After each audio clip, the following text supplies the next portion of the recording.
இது மகிமை நேரம். ஆண்டவரும் கர்த்தரும் இரட்சகருமாகிய இயேசு கிறிஸ்துவின் நாமத்தினாலே உங்கள் யாவருக்கும் என்னுடைய காலை வணக்கத்தை தெரிவித்துக் கொள்கிறேன். இந்த மகிமை நேரம் மூலமாக ஆண்டவருடைய வார்த்தையை உங்களிடத்திலே பகிர்ந்து கொள்வதிலே, உங்களை சந்திப்பதிலே மகிழ்ச்சி அடைகிறேன். ஆண்டவர் எனக்கு கொடுத்த நல்ல வாய்ப்புக்காக ஆண்டவருக்கு நன்றி செலுத்துகிறேன்.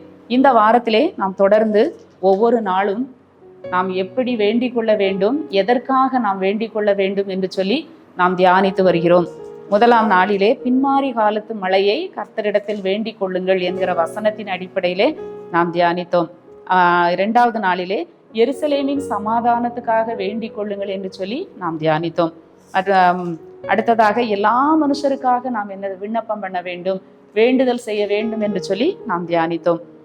நேற்றைய தினத்திலும் கூட சாமுவேல் தீர்க்கதரிசியை பார்த்து இஸ்ரவேல் ஜனங்கள் சொல்லுகிற எங்களுக்காக அவரை நோக்கி, கர்த்தரை நோக்கி ஓயாமல் வேண்டிக் கொள்ளுங்கள் என்று சொல்லி அவர்கள் சொன்ன காரியத்தை நாம் தியானித்தோம். இந்த நாளிலே நாம் எதற்காக வேண்டுதல் செய்ய வேண்டும் என்று சொல்லி நாம் பார்க்கிற பொழுது, எரேமியா 29 அதிகாரம் 7 வசனம், நான் உங்களை சிறைப்பட்டு போக பண்ணின பட்டணத்தின் சமாதானத்தை தேடி அதற்காக கர்த்தரை விண்ணப்பம் பண்ணுங்கள். நான் உங்களை சிறைப்பட்டு போக பண்ணின பட்டணத்தின் சமாதானத்தை தேடி அதற்காக கர்த்தரை விண்ணப்பம் பண்ணுங்கள். இந்த 29 அதிகாரத்திலே, எரேமியா 29 அதிகாரத்திலே நாம பார்க்கிறோம். இந்த இஸ்ரவேல் ஜனங்கள் என்ன செய்கிறார்கள், பாபிலோனுக்கு அடிமைகளாக கொண்டு போகப்படுகிறதை நாம பார்க்கிறோம். நேபுகாத் நேச்சார் சிறைபிடித்து அந்த நிறைய அழகானவர்கள், திறமசாலிகள், பிரபுக்கள், வாலிபர்கள், நிறைய ஜனங்களை பாபிலோனுக்கு சிறைபிடித்து கொண்டு போனதை நம்ம பார்க்கிறோம். இப்போ இந்த எரேமியா தீர்க்கதரிசி என்ன செய்கிறார், பாபிலோனுக்கு சிறைப்பட்டு போன மக்களுக்கு ஒரு நிருபத்தை எழுதி அங்கே ஒரு ஜனங்கள் கையிலே கொடுத்து அனுப்புகிறார். அங்க நீங்க என்ன செய்யணும், பாபிலோன் சிறையிருப்புல இருக்கிற மக்களுக்கு ஒரு நிருபத்தை எழுதி அவர் அங்கே கொடுக்கிறார். அதுல என்ன எழுதியிருந்தது, நீங்கள் வீடுகளை கட்டி குடியிருந்து அவைகளை தோட்டங்களை நாட்டி அவைகளின் கனிகளை புசியுங்கள். பெண்களை நீங்கள் என்ன செய்யுங்க, விவாகம் பண்ணி குமாரரையும் குமாரத்திகளையும் பெற்று பெண்களை நீங்க உங்கள் குமாரருக்கு பெண்களை கொண்டும் உங்கள் புருஷருக்கு நீங்கள் என்ன செய்யுங்க, பெண்களை கொடுத்தோம். நீங்கள் அந்த இடத்திலே குறுகாமல் நீங்கள் என்ன செய்யணும், நீங்கள் பெருக வேண்டும் என்று சொல்லி அவர் எழுதிட்டு அடுத்ததாக சொல்லுகிறார், நான் உங்களை சிறைப்பட்டு போக பண்ணின பட்டணத்தின் சமாதானத்தை நீங்க என்ன செய்யணும், தேடி அதற்காக கர்த்தரை விண்ணப்பம் பண்ணுங்கள். நீங்க அந்த இடத்துல நீங்க என்ன செய்யலாம், வீடுகளை கட்டுங்க, திராட்சை தோட்டங்களை நடுங்க, அதன் கனிகளை புசிங்க, திருமணம் பண்ணுங்க, விவாகம் பண்ணி குமாரர் குமாரத்திகளை பெற்று நீங்க அங்க குறுகாமல் பெருகி அடுத்ததாக ஒரு காரியத்தை சொல்லுகிறார், அந்த பட்டணத்தின் சமாதானத்தை தேடி அதற்காக நீங்க என்ன செய்யணும், விண்ணப்பம் பண்ணணும். இவங்க இப்போ பாபிலோன்ல இருக்காங்க, சிறையிருப்புல இருக்காங்க. ஆனா அந்த இடத்துல நீங்க என்ன செய்ய வேண்டும், கர்த்தரை தேட வேண்டும். எதற்காக, இந்த சிறைப்பட்டு போன பட்டணத்தின் சமாதானத்தை தேட வேண்டும். அந்த பட்டணத்திற்கு நீங்க சமாதானம் வேணும்னு சொல்லி நீங்க அதற்காக கர்த்தரை நோக்கி விண்ணப்பம் பண்ண வேண்டும். ஒரு நல்ல ஆலோசனையை ஆண்டவர் நமக்கு கொடுக்கிறார். ஏனென்று சொன்னால் அதற்கு சமாதானம் இருக்கையில் உங்களுக்கும் சமாதானம் இருக்கும்.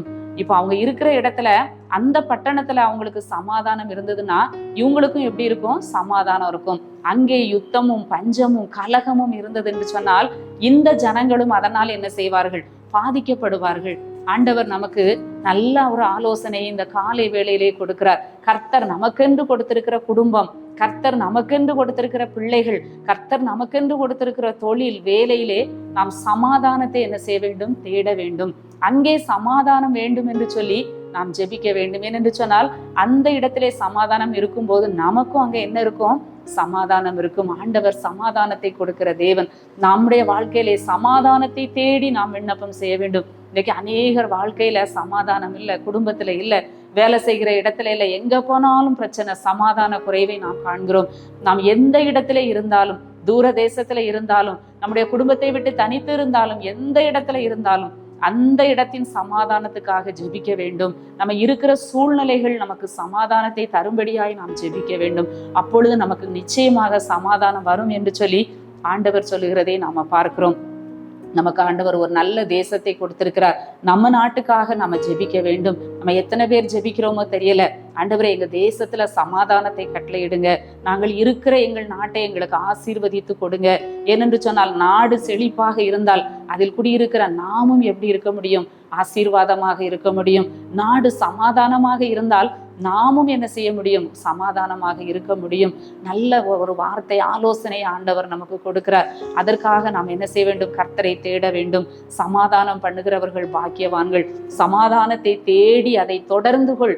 இன்றைக்கு ஆண்டவர் நமக்கு சமாதானத்தை தருவேன் என்று சொல்லுகிறார். நாம் அதற்காக என்ன செய்ய வேண்டும்? விண்ணப்பம் பண்ண வேண்டும்.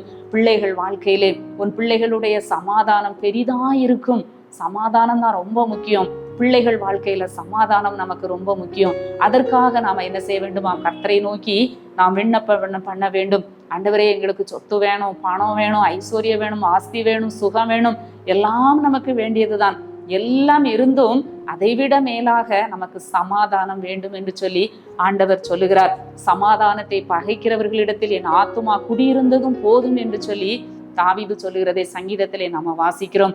இன்றைக்கு எத்தனையோ பேர் குடியிருக்கிற இடங்கள்ல சமாதானம் இல்லாம இருக்காங்க.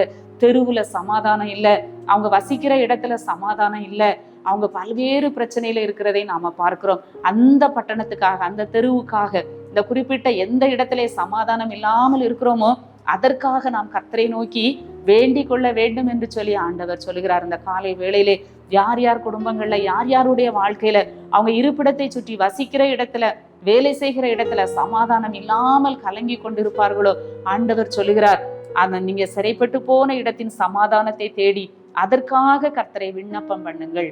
எத்தனையோ காரியங்களுக்காக நம்ம விண்ணப்பம் பண்ணுகிறோம். ஆண்டவர் நமக்கு செவி கொடுக்கிறார். இந்த நாள்ல சமாதானத்திற்காக நாம் என்ன செய்ய வேண்டும்? விண்ணப்பம் பண்ண வேண்டும். ஒருவேளை நம்முடைய வீடாக இருக்கலாம், வீட்டுக்குள்ள சமாதானம் இல்லாமல் இருக்கலாம். யாராவது ஒருவர் எழும்பி சமாதானத்திற்காக ஜெபிக்கிற பொழுது சமாதானத்தின் தேவன் சாத்தானை அவருடைய கால்களின் கீழாக அவர் நசுக்கி போட்டு பரிபூரண சமாதானத்தை ஆண்டவர் கொடுக்கிற தேவனாக இருக்கிறார். விண்ணப்பம் பண்ணுங்கள் என்று ஆண்டவர் நமக்கு கொடுக்கிறார். அதற்கு சமாதானம் இருக்கும்போது உங்களுக்கும் இருக்கும் என்று சொல்லுகிறார். ஆண்டவருடைய வார்த்தைக்கு கீழ்ப்படிந்து நாம் ஜெபிக்க, வேண்டுதல் செய்ய நம்மை ஒப்பு கொடுப்போம். எங்களை நேசிக்கிற நல்ல ஆண்டவரே, காலை வேளைக்காக துதிக்கிறோம், ஸ்தோத்திரிக்கிறோம். புதிய நாளை ஆசீர்வதித்து தாரும். இந்த நாளிலும் நாங்கள் தியானித்த நல்ல வசனத்தை எங்களுக்கு ஆசீர்வதித்து கொடுங்க. நாங்களும் சமாதானத்திற்காக ஜெபிக்க, சமாதானத்தை தேடி அதை தொடர்ந்து கொள்ள ஆண்டவர் உதவி செய்யுங்க. எந்தெந்த குடும்பங்கள் எந்தெந்த வசிக்கிற சூழ்நிலையிலே சமாதானம் இல்லாமல் இருக்கிறார்களோ ஆண்டவர் சமாதானத்தை கொடுத்து மகிழ பண்ணும்படியாய் ஜெபிக்கிறோம். நாள் முழுவதும் உங்க பிரசன்னத்திற்குள் எங்களை வைத்துக் கொள்ளும். மீட்பர் இயேசு கிறிஸ்துவின் மூலம் ஜெபிக்கிறோம் நல்ல பிதாவே, ஆமீன்.